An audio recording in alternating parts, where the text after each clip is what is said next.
Rúbrica Página Aberta. Reflexões Sociológicas. Valdemar Ferreira Ribeiro. Angola. Sou filho desta pátria?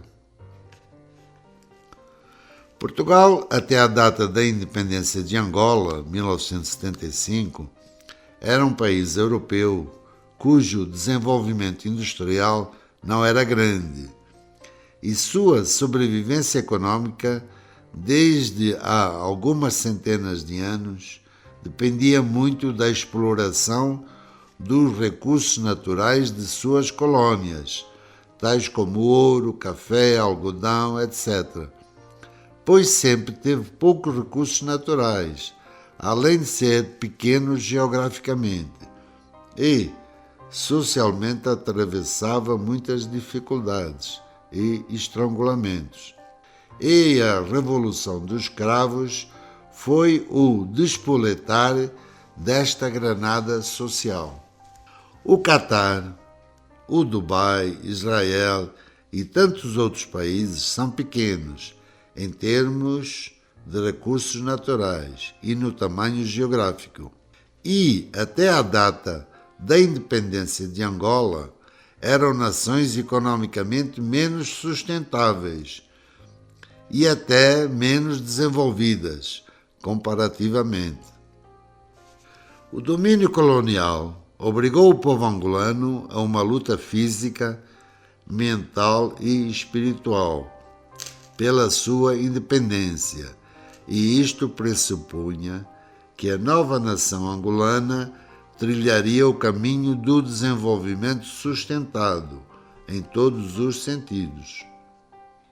Hoje, 2024, fazendo uma retrospectiva profunda de todo um passado e presente de Angola, os filhos desta nação angolana perguntam a seus avós e a seus pais o seguinte: aos mais velhos coube a tarefa de lutar por uma dignidade angolana e por uma independência justa, e nessa labuta difícil muitos morreram, outros ficaram órfãos ou feridos. Houve tantas guerras e tantos sacrifícios, tantas famílias destruídas, tantas vidas que se foram.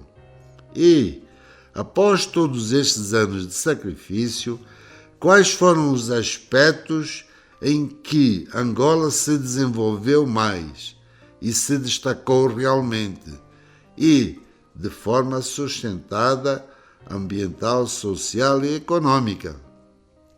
Atenção, pois está-se a falar de uma Angola, terra abençoada. Está-se a falar de um território extremamente rico de natureza e extremamente rico de um povo pacífico, na sua grande maioria, e que apenas deseja seu próprio desenvolvimento sustentado e de seus filhos. Não se fala de um país ou de um território que apenas tem petróleo, areia e sol e poucas mais riquezas naturais. As atuais medidas econômicas orientadas pelo FMI e com o aval do Executivo angolano são medidas com lógica sustentada, mas a realidade angolana é outra. Não é uma realidade de Nova Iorque, em cuja cidade o FMI tem a sua sede. Quem pode afirmar que estas medidas econômicas são as mais corretas se muitos angolanos estão a definhar de fome? Com a lógica destas medidas econômicas, qual o seu fundamento real para a implementação das mesmas se elas não têm uma sustentação na produção interna e na aquisição de divisas para dar lastro à moeda nacional?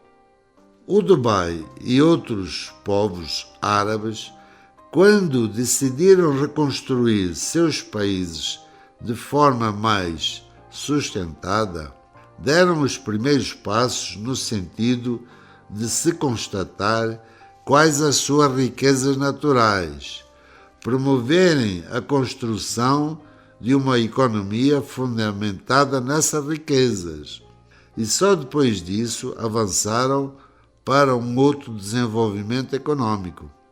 Por exemplo, se eles pretendiam reconstruir o país e tinham areia em abundância, imediatamente tomaram a decisão correta de construir primeiro fábricas de vidro e de materiais de construção, senão ficariam dependentes da importação especulativa. Este é apenas um dos exemplos. É preciso falar sim, mas fazer mais agora, no presente, e não apenas num futuro que não existe. O senhor ex-primeiro-ministro inglês, Tony Blair, sem sequer conhecer Angola, pois afirmou estar aqui pela primeira vez em 2019 e parece que também conhece mal a África, basta lembrar sua decisão imprudente de invadir o Iraque, fundamentando sua decisão em uma informação falsa.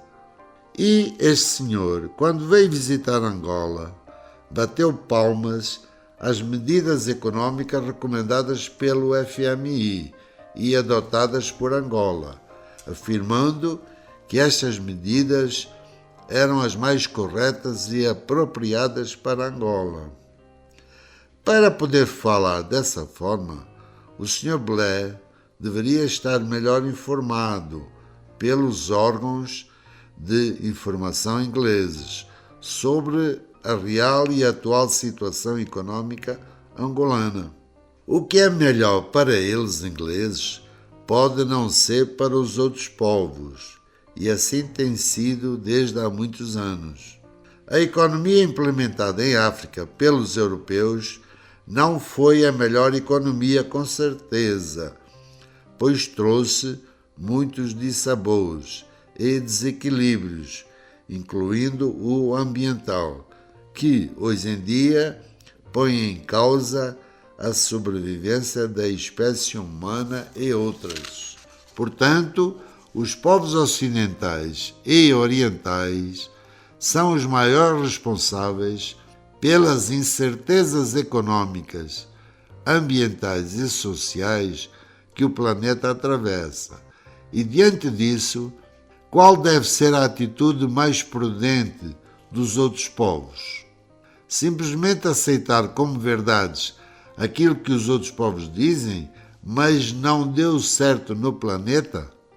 Podem os povos africanos almejar e achar que podem construir um modo de vida semelhante àquele vivido pelos povos europeus, americanos e orientais? Um modo de vida altamente consumista, sem limites e ganancioso, onde os recursos da natureza são esgotados e pouco importando a qualidade de vida dos povos menos desenvolvidos? Os líderes das nações mais consumistas estão mesmo preocupados com os povos menos desenvolvidos? Ou olham apenas para o seu umbigo? Estes líderes vão fazer sacrifícios e mudar suas personalidades e o modo de vida de seus povos para beneficiarem outros povos?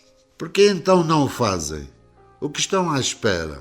Ou estão contentes em seus cargos que os fazem de estatura elevada perante os seus? Estão mesmo preocupados com o planeta?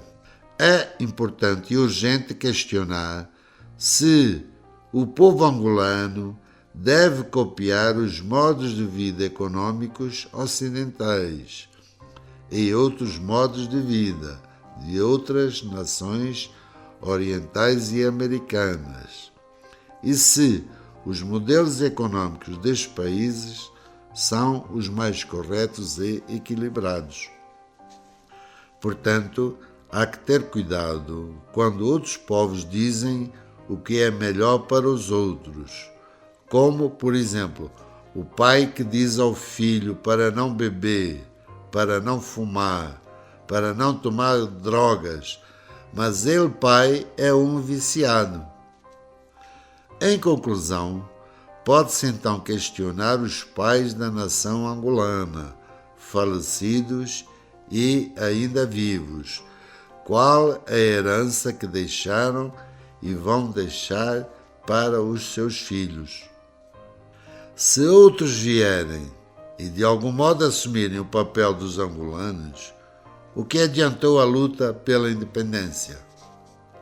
Se essa questão não for devidamente respondida, analisada academicamente, tendo-se a humildade de reconhecer os erros, incapacidades, ganâncias e egoísmos, e corrigir o que está errado urgentemente, daqui a alguns anos, quando os atuais mais velhos se forem, como será a nação angolana?